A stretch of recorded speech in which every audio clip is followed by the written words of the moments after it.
When I think of the name PETA, I think back to being a 12-year-old boy sitting on Facebook playing Farmville, constantly shitposting, and how can I forget scrolling through my feed getting scarred to my core by their hard-hitting ads.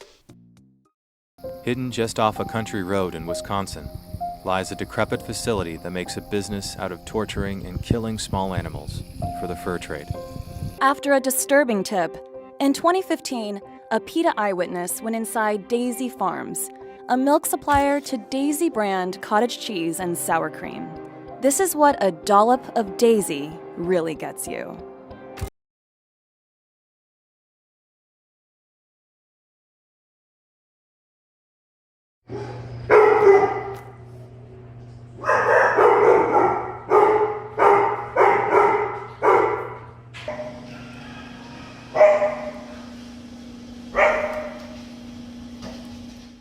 And I know you're gonna say, you're 12, the internet's a dangerous place, what did you expect? But believe it or not, this is probably the only thing I've seen on Facebook that really stuck with me, like shit. And I've seen a lot of messed up shit on Facebook, believe you me.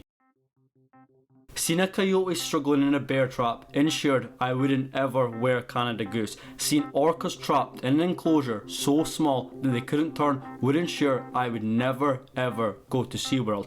And seeing what companies tested on animals ensured I would never use their products. All sounds amazing, right? A company who's successfully putting off the general public from funding these fucked up, almost evil companies and in turn saving animals. If people ain't paying for their products or service, eventually these businesses, they gotta go to bankrupt and the animals, they'll be freed. But as they say, the grass ain't always greener on the other side. What if I was to tell you this company, portrayed as the lover of animals who risked getting shot and killed for animals, was just as bad as those they campaign against in the first place? Confusion would probably be your first reaction, maybe followed by anger, but eventually the question would need to be asked, how? I had been fairly unknowledgeable myself on the whole PETA controversy until I'd seen them making a comment on a matter regarding a certain Premier League footballer kicking his cat. So I thought, PETA, I've not seen or heard from you in a minute, and I had a look online to see what changed since they'd last scarred me to my core. And this was when I seen, after diving a little deeper, the good, the bad, and the ugly of PETA.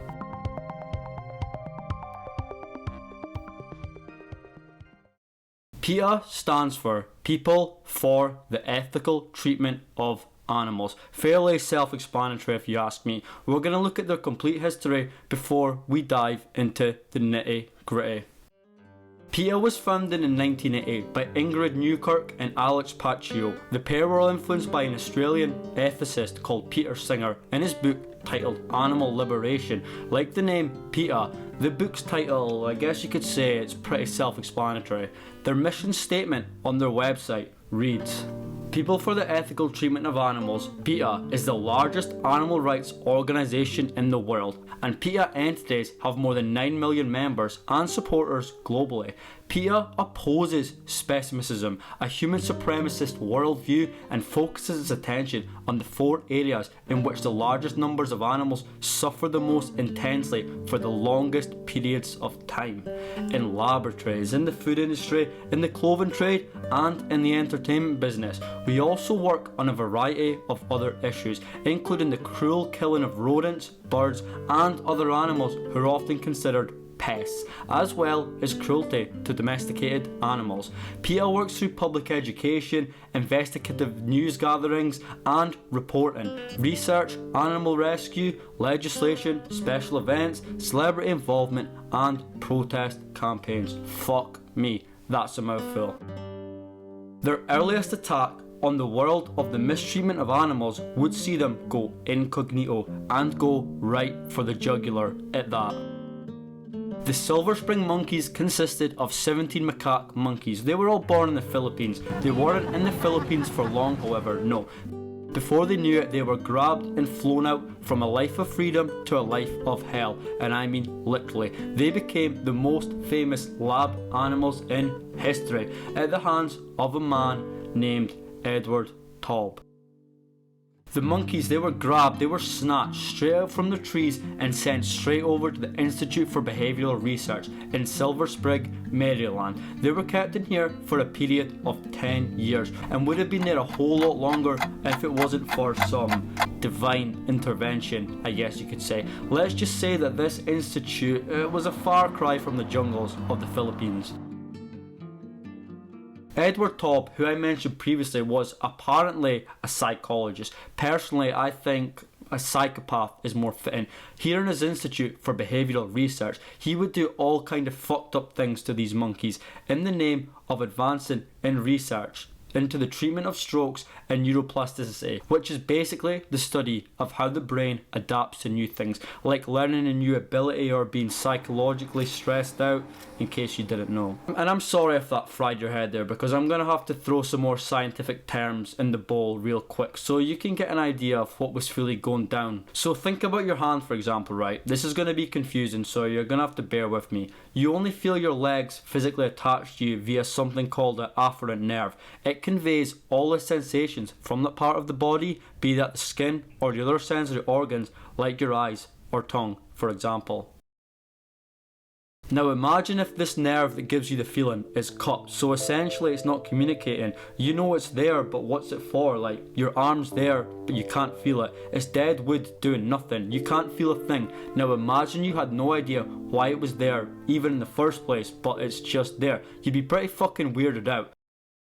Deafferentation is a surgical procedure in which the spinal cord is opened up and the sensory nerves cut so that these impulses, they cannot reach the brain. This speaks for itself. A monkey's brain isn't as advanced as us. Put it this way, imagine as a human you had your sensory nerves cut and you were none the wiser to what use your arm plays to you in later life. You'd be confused as shit to why this thing was attached onto you, I bet. Monkeys too, they were pretty fucking confused. So confused that they see their deafferented limbs as foreign objects and not part of them, and in turn they try to rip them off, mutilating themselves and chewing them off. This led Taub to keep the monkeys in the fucked up torture devices like you see pictured here. So these monkeys would be cut open and operated on in such a way that their limbs were immobile but still fully there, and in turn it drove those monkeys literally mad. So mad they chewed themselves apart. Very civil, not to mention the fact that they're strung up in these fucking things. The whole reason for this was because when an individual has a stroke, then typically between 30 to 66% of people who survive will experience some loss of movement in their affected arms. It's easier for a human to test on monkeys than to test on other humans. Duh. Taub's findings would eventually lead to the introduction of CIMT.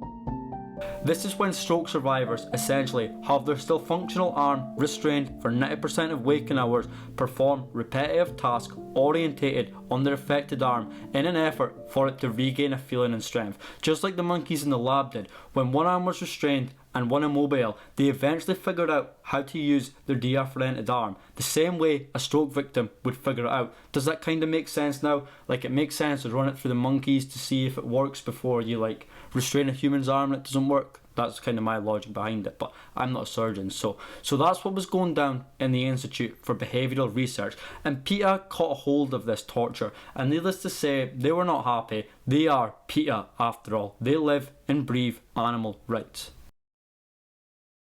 This led to Alex Pacheco going 0-30 and sneaking his way up in there to see how bad what was going down really was. Alex was born in 1958. He was a graduate from the George Washington University in Washington, D.C. A trip to a slaughterhouse, as well as reading the before mentioned Animal Liberation, would lead to him co-founding PETA.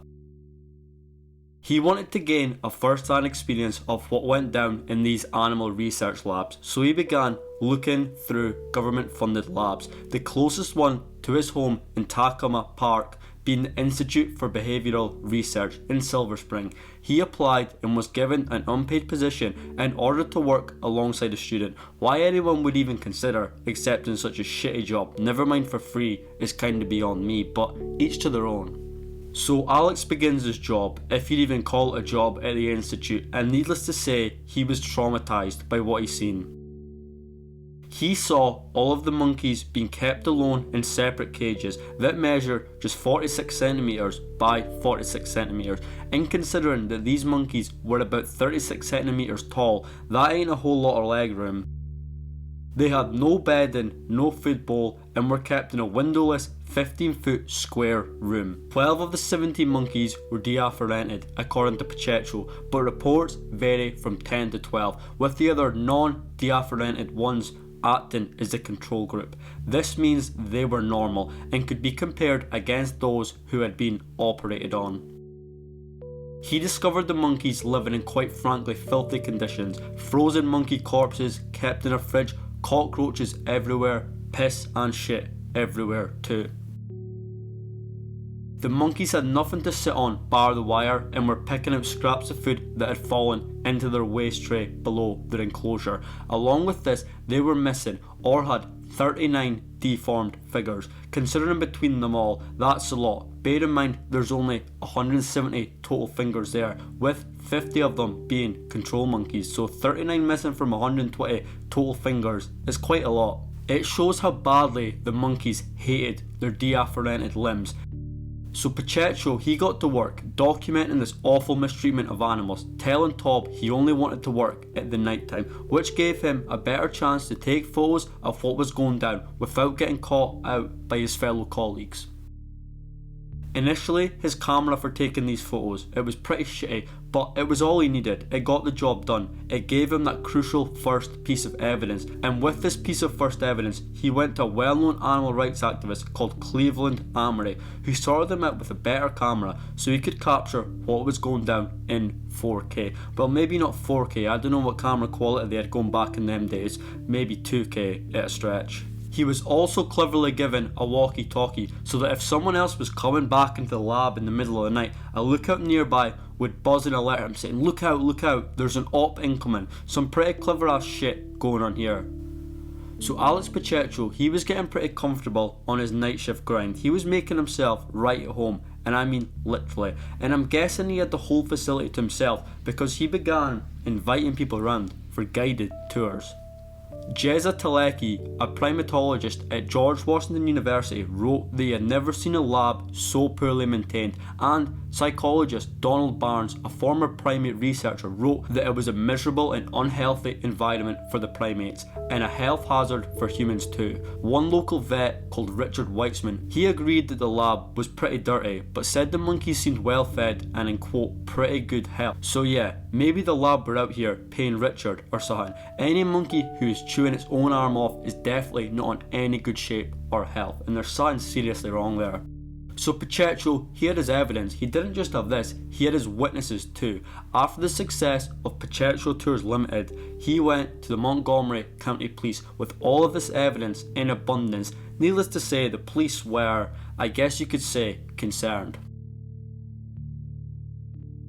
So concerned that they decided to go and raid the place. Maryland's Prevention of Cruelty to Animals law made this possible, and on the 11th of September 1981 they kicked that bitch's front doors in to see what the fuck was going down in here, and needless to say, they were shocked.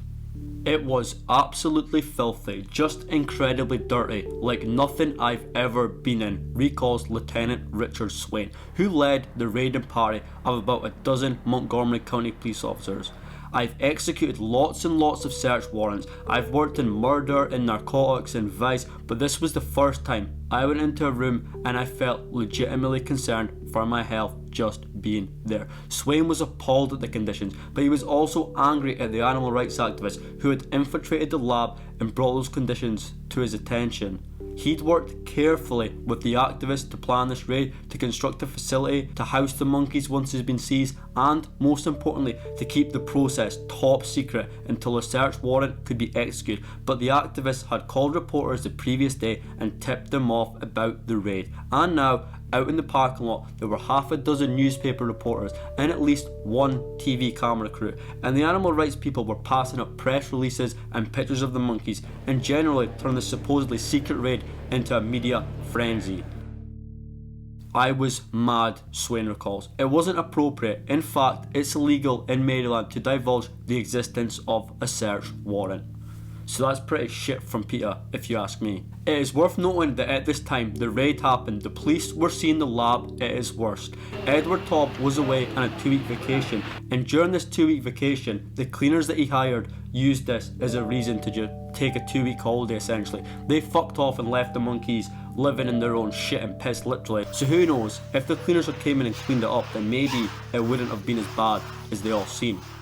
After this, all of the monkeys were removed from the institute in what was the first police raid in the USA against an animal researcher funded by the government. And just like a nasty divorce, the custody of the monkeys would be a fucking battle, and just like a divorce, it'd be a long, drawn out, nasty affair. At first, when the monkeys were removed from their hell on earth, they were rehomed at a house in Rockville owned by Lori Keneally, who was part of the local Humane Society. They were given toys groomed with toothbrushes, allowed to watch the TV and monitored 24/7 by activists. Talk about a glow up. Taub and his lawyers, however, they weren't necessarily happy about the monkeys living at large. They wanted them back. They demanded them back. They wanted them back in that hellhole suffering again. So they kept on hounding the judge, and eventually, 10 days after the raid, their request would be granted. So after this, the Institute for Behavioural Research, who owned the monkeys, they now had full permission and orders to get these monkeys back, so they got ready and they prepared to raid this house and take back what was theirs.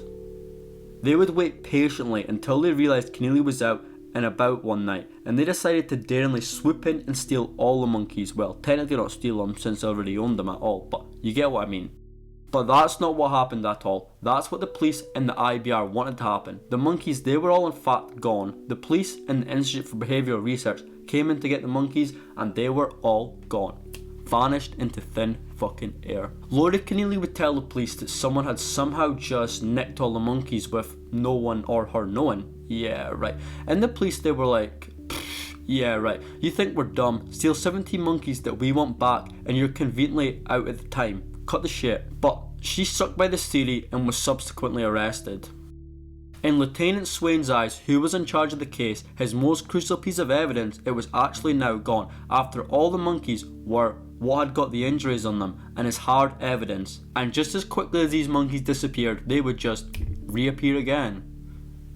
This was only after PETA were told that there could be no legal action on Taub or the Institute, if they weren't, of course. And in this time when the monkeys had been MIA, the monkeys had actually been on a vacation to Florida on a 5-day trip. Yes, I'm genuinely not making this up. Upon returning back from their vaca, their return to Taub would not be plain sailing, no. The monkeys were again back at Keneally's house, and when Taub and his homies went to pick them up, he discovered the front door was locked and it was even barricaded up with a sofa. Eventually, after a long struggle, the people at PETA bowed to the inevitable, and the monkeys were given to Taub and his goons, but not for long. Upon being returned to the care of Taub, the monkeys' cages, they were, getting cleaned, whatever, and during this, 2 of the monkeys, they'd be housed together. After being housed together, these monkeys, they began fighting, throwing fists at each other, biting this, that and the third, and this fight, it was an all-out war, it was a fucking scrap. It got so heated that one of the monkeys, called Charlie, was killed in the fight. So yeah, that's not a good look on Edward Taub, to say the least. They've just been back in his care for literally 2 minutes, and what did you know, one's dead already. What does that say about him and how he looks after his animals? The news would eventually make its way through the grapevine that Charlie was killed in this all-out war, and the remaining monkeys were removed from the lab and put in the care of the National Institute of Health, or the NIH for short. And this facility at the NIH, it actually wasn't any better than the IBR. In fact, it was arguably worse, so PETA's actions had essentially landed the monkeys in a worse situation, not indefinitely though, but just for 5 years. Just after this, Edward Taub and his assistant, John Coons, were charged with 17 misdemeanor counts of cruelty to animals, with their trial starting in late October 1991, and it was going to be a long, drawn out affair. The prosecution argued that the lab was so filthy it was literally unhealthy to the humans who were in it for short periods of time, never mind the monkeys who actually had to fucking live in it, as well as having vets testify that Taub not bandaging wounds on the animals, it was a threat to the animals' health. Vets on the defence side of the net said that the monkeys' wounds on their deafferented limbs being bandaged would cause the monkeys to go and attack the limbs again, mutilating their own bodies even further. Tobb argued the lab was no dirtier than other labs, and remember, after all his caretakers played the fly in him when he was on holiday for 2 weeks, if they didn't skive off work, the cages would never have been in that nick. Other federal reports and witnesses backed this up. And after all, as bad as it sounds, Pacheco could have fabricated the scene himself. Who knows, he was in the place on his own all night. The prosecution came at them with 70 photographs showing just how much of a shithole the lab actually was, which the defence fought back with researchers who'd worked in the lab over the past decade, testifying that the place never ever looked like that when they were there. Tobb even said that he felt some of the photos appeared to have been staged, a setup job. The trial eventually went on for 5 whole ass days, and finally, the judge, he would have a verdict. Tobb was found guilty of 6 counts of cruelty to animals for failing to provide adequate veterinary care to 6 of the monkeys, as well as fining him $3,000. The other 11 charges were dropped, and his assistant had all his charges against him dropped. Edward Tobb, however, he was going to come back swinging. Quote, "I couldn't conceive of a life without doing research. I would give that up over my dead body." 4 years later, he eventually got a second trial in June of 1982. The end result, Tobb being cleared of 5 of the original convictions he was hit with the 6th still standing, which was a charge stemming from a monkey called Nero having his arm amputated by the NIH when placed in their care, so I guess that's kind of valid to stand. As well as this, he was fined an additional $500, just for good measure I guess. And a year after that, the last conviction was eventually overturned, so he's a free man, he's got a clean record. Well, not free because he's been free I guess, but free in the sense of having no charges.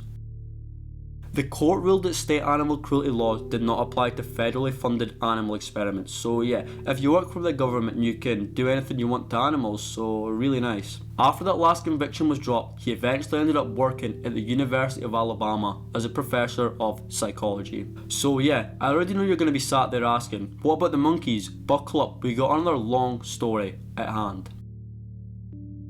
So now at this point, after all the fuckery, there were only 15 monkeys remaining at the NIH in Poolesville facility. One had been euthanized there already. PETA wanted them to move them to a place called Primarily Primates, which is, or perhaps was, I don't know, an animal sanctuary near San Antonio. They filed suit seeking custody of the animals, but the court ruled that they didn't have a leg to stand on. After all, the monkeys ain't really theirs in the slightest. So they appealed it again and again, no bueno. They weren't getting anywhere. They did not want to give these monkeys up. The NIH stated that they simply wanted to finish the research that they'd originally funded, which would be to kill the deafferented monkeys and see if their spinal neutrons regenerated. Just one slight problem here, well, there was no one available to do it. Remember, Tobb was in the doghouse, he's got no money, no lab, this, that and the third, so who the hell was going to do it? Even the IBR that Tobb worked for said they didn't want them back. They said ownership could go back to the NIH, who originally owned them in the first place of course, but they'd have a change of heart.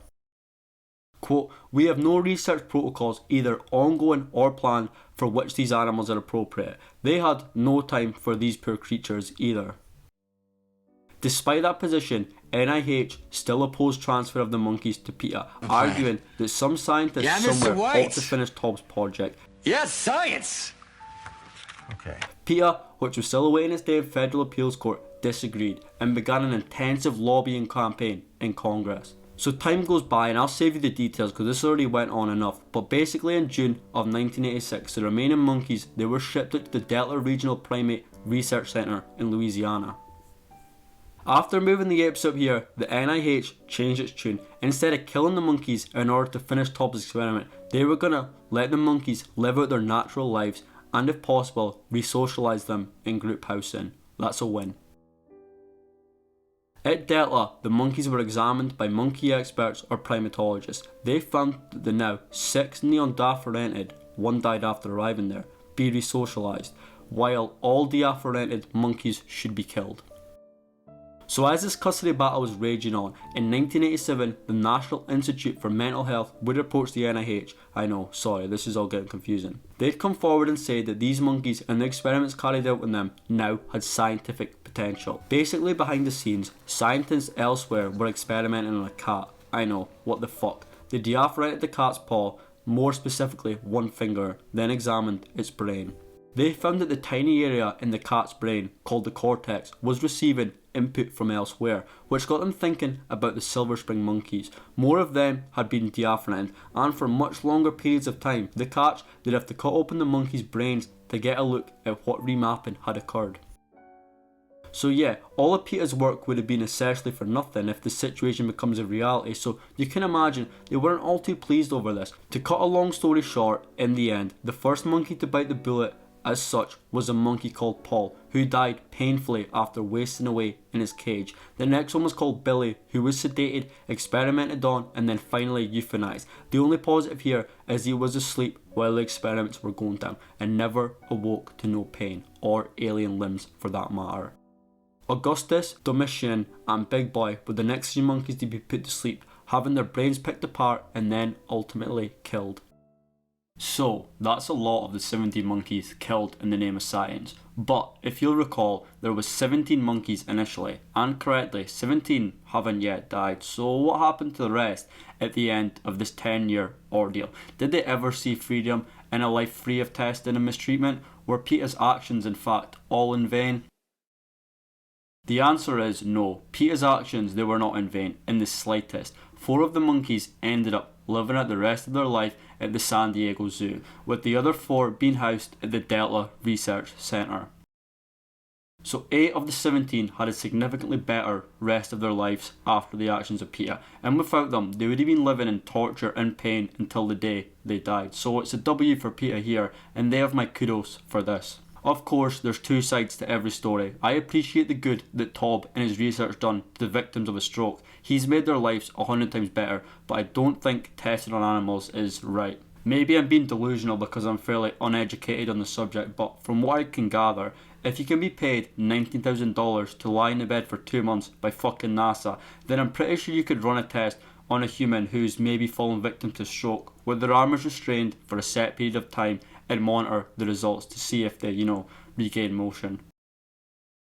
Again, I'm no expert in neuroscience and the brain, or experiments for that matter, but it seems to me you could have constructed the concept of CIMT without driving monkeys to insanity and cutting their brains out. Surely seeing them use their diaphoreted limbs after being restrained is enough. No? Do you really still have to cut their brain open?